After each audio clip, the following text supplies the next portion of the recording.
Welcome everybody to another shocking prison reality check episode of Lockdown 23 and 1.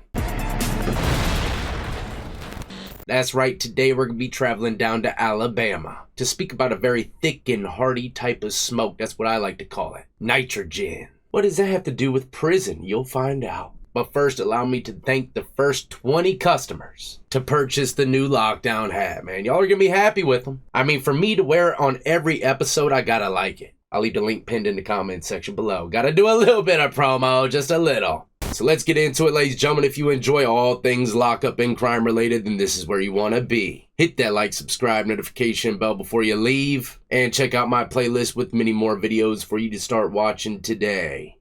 Now, a lot of y'all might know exactly what I was talking about when I said nitrogen. But in order to get the full grasp of the situation, we gotta travel back to February 22nd, 1994. 4 teens from Jefferson County, Alabama. Trace Royal Duncan, 17. Kenny Loggins, 17. Luis Manguin, 16. And the oldest of them all, Carrie Dale Grayson, 19. I've read other stories as well where it said he was 18. Either way, at that age, you know exactly what you're doing, even down to 16. You'll understand why I say that here in 1 second. But these 4 were driving around town, indulging in hard drugs and alcohol when they came across a young female hitchhiker walking alongside the road. Hitchhiking was common back in the 1990s. People traveling long distances without automobiles considered it a fun, affordable way to get around. And you know, believe it or not, I still have run-ins with hitchhikers all the time, and I want to pick them up, but the Scat Pack and Bobby won't let me. And you'll be surprised why I see these hitchhikers all the time, right? I go through this valley, I guess River Gorge or whatever, and there's multiple dams through it. A lot of people do whitewater rafting, and you'll see them hitchhiking on the side of the road to get back to their car because they rafted all the way down river. They're all over the place, believe it or not. So I was shocked to see that that type of stuff still goes on. But even though it's kind of isolated to that whitewater rafting area, kind of like a community thing, I'd still weigh out your options before pulling over picking up anybody nowadays. I don't care if they got a chocolate lab, life jacket, and a kayak. I don't trust it.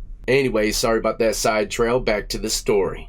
Most hitchhiking trips went smoothly and safely, although people like Ted Bundy and Ed Kemper existed and people were starting to learn better. Not to mention all the movies. You know, you see a lot of movies of hitchhikers turning out to be maniacs. Sadly though, Vicky accepted a ride from the wrong people and became a prime example of why accepting rides from strangers remains extremely dangerous. Vicky Lynn DeBlue, hopefully I pronounced that right, had hitchhiked from her home in Chattanooga, Tennessee to Jefferson County. Her final destination was Louisiana, where she planned to move in with her mom. The teens pulled the car over to the side of the road immediately after seeing Vicky stuck out her thumb, the symbol used by hitchhikers to indicate they wanted a ride. Vicky hopped into the car and the group was soon on their way. The teens agreed to take Vicky the remainder of the way to Louisiana. Vicky hit it off with the teens and formed an instant friendship. The group told Vicky they needed to take a stop at Truesville, Alabama to pick up another car. While they waited, the group went into the woods and partied. As the party progressed, so did the evil nature of the 4 teens. They began cursing and throwing beer bottles at Vicky. She tried to run, but they caught her and tackled her down to the ground. The boys then started kicking her all over her body. Vicky died from her injuries during the early morning hours of February 22nd, 1994. The boys put her bags and body inside the back of a pickup truck and drove to Bold Rock Mountain, stole her rings and clothes, then sexually assaulted her body, leaving it lying in an open space. The teens beat Vicky so badly that they broke every bone in her face and skull. The group drove to Pell City to clean the vehicle, disposed of Vicky's luggage in the woods, and headed to Birmingham to drop off one of the teens. The other 3 teens returned to Bold Rock Mountain where they mutilated Vicky's body by stabbing and cutting her 180 times. The group drove back to Birmingham and fell asleep in the truck. Grayson's girlfriend found them covered in blood and mud the next day. 3 days later, 3 rock climbers discovered Vicky's mutilated remains. Meanwhile, Lewis, one of the other teens, began showing friends and family the mutilated finger that he took from her body as a souvenir. He's showing off what he did to his friends and family. Unbelievable, man. These guys is the definition of monsters. Imagine someone doing something like that to your mom. In April 1994, all 4 teens were charged with her torture and murder. Trace Duncan was the first of teens convicted in Vicky's murder. He was sentenced to death. Louise Manguin was spared death and sentenced to life without parole. Kenneth Loggins was sentenced to death, and so was Carrie Grayson. Now, Loggins and Duncan's death sentences were later commuted to life with the possibility of parole after 2005 U.S. Supreme Court ruling in the Roper versus Simmons case. And I believe in that case, it just says that people of a certain age can't be sentenced to death because they were too young.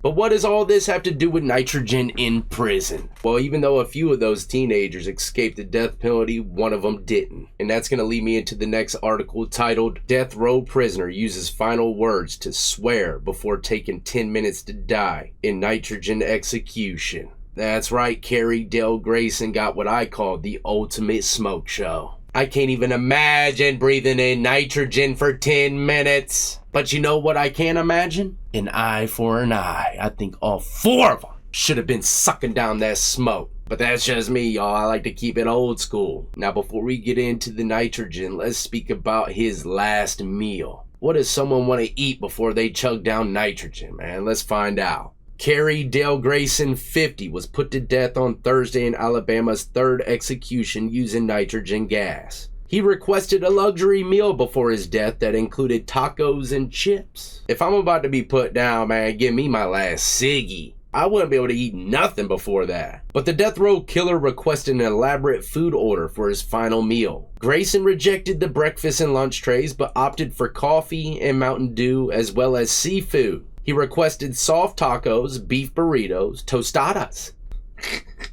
chips with guacamole from the local establishments, before, like I said, guzzling down a Mountain Dew blast. God, them blasts are to die for. Now that we heard his last meal, though, let's go ahead to the chamber and hear his last words. Well, not literally. You're going to hear his last words through me.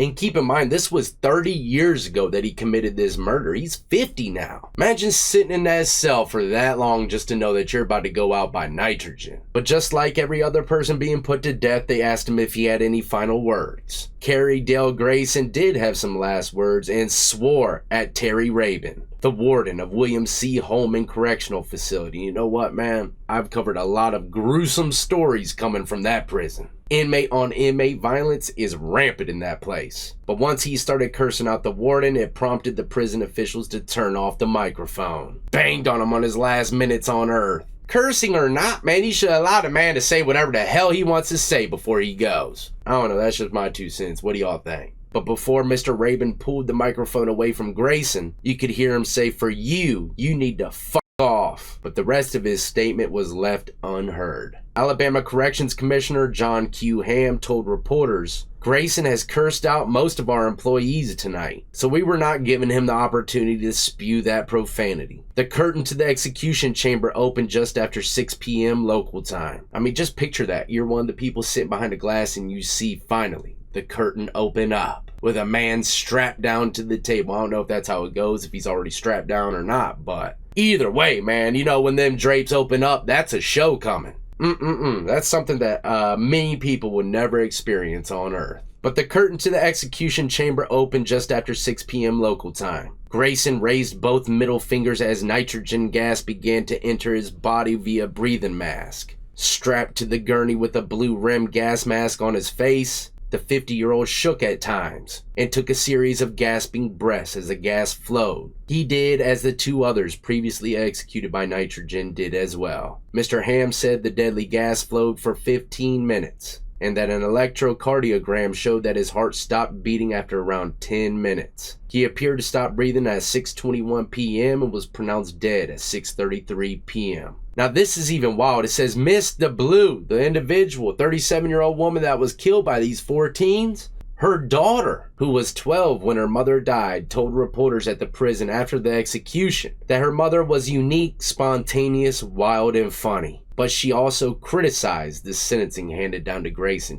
I guess she didn't want him to be put to death. I'm sorry, but I can't say the same. I would have been behind those drapes with a ciggy and a bag of popcorn, cheering like a motherfucker watching that gas roll in. Do that to my mama, I'ma make sure I ain't blinking. I want to get every last image of you passing away. And also, the 17-year-olds, I don't give a damn. They should get smoked as well. But as always, one of my favorite parts of doing these videos and bringing them to y'all's attention is hearing what y'all have to say about all of it. So please lace up the comment section and open up a bit. Tomorrow I got another gruesome story of an inmate killing his cellmate. Not to mention he's already in jail for killing someone as well, and you ain't gonna believe who. So stay tuned, ladies and gentlemen, and the only way to do that is by hitting that notification bell, setting it to all. In the meantime though, as always, y'all be easy, be safe, and more importantly than anything, stay free. And all you killers better be taking that stuff somewhere other than Alabama, or else you're gonna be walking away with a big gulp of nitrogen.